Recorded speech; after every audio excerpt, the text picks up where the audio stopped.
yo quería felicitar a TV3 por los 25 años, porque yo también estuve a punto de trabajar ahí. Y eso. Así que conocí a la Mary Powell y me dije que yo estaba muy sexy. Estás muy sexy. Gracias.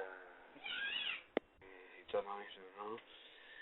Pues mi mejor momento de TV3 para mí fue la Vanessa en el Joc del Segle, porque a mí me impactó eso, porque ahora yo le he contratado para que haga algo, un anuncio así de reciclaje.